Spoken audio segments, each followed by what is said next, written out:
VKontakte has won back the 1 million rubles it had to pay out to a media giant. The website had been charged with illegally hosting copyrighted material owned by the holding. Yeah, we can speak to Prime Time's Lindsay France now, who's got all the details. Complicated story this, Lindsay. Just take us through the background, would you please? Well, VGTRK is a Russian media holding company, and it originally it started doing this court proceeding tango with VKontakte back in 2008. You can see its website is right up here. It's basically the Russian version of Facebook, although boss is up in the control room. I'm not hanging out on it during work, I promise you. What happened was it took VKontakte to court, citing that it had posted on its website 2 films that VGTRK owned the copyrights to. It originally lost that court case. It then appealed it. VKontakte was ordered to pay 1 million rubles.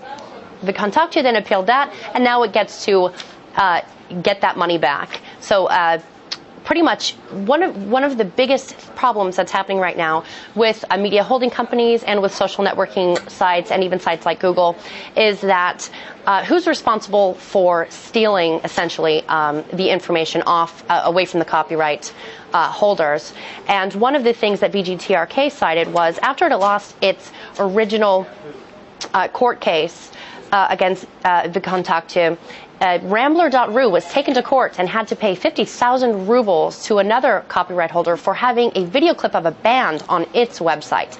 Now, like VKontakte, Rambler.ru has user agreements that you must agree to before you can post video. Well, Rambler.ru was not able, in the court's opinion, to prove that it was loaded onto the site by a user.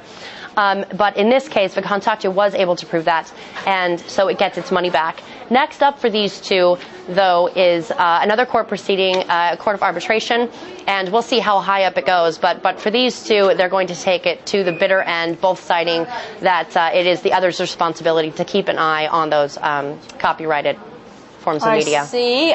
Lindsay, in the broader scheme of things, how does this affect the debate on copyright infringement, which is a pretty big issue concerning the internet at the moment?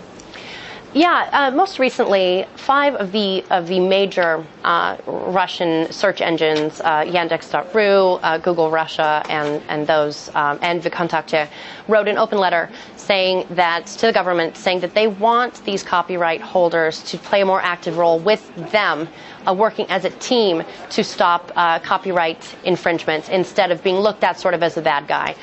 The media companies, the copyright owners go back on to the social websites and the search websites and say, but listen, if you're making this an easy environment for people who are pirating this content to lay it down and to hand it to, then you're part of the problem. And if you're profiting off that and simply apologize after you're alerted that your user has posted a copyrighted material and then you take it off, well, you've still got that 100,000 clicks on that piece of material you owe us money for. So this is a continuing battle, and there is legislation being talked about on how to deal with this so that every single case of this nature doesn't end up in the courthouse, and it actually is sorted out before it becomes a problem. But right now it is coming to a head. So we'll see where this VGTRK and Russian Facebook fight ends up taking us. Yeah, it's a story that should interest anyone who's really been on the internet, I think, and could even affect them in the future. Thanks for bringing us all the details, our correspondent Lindsay France.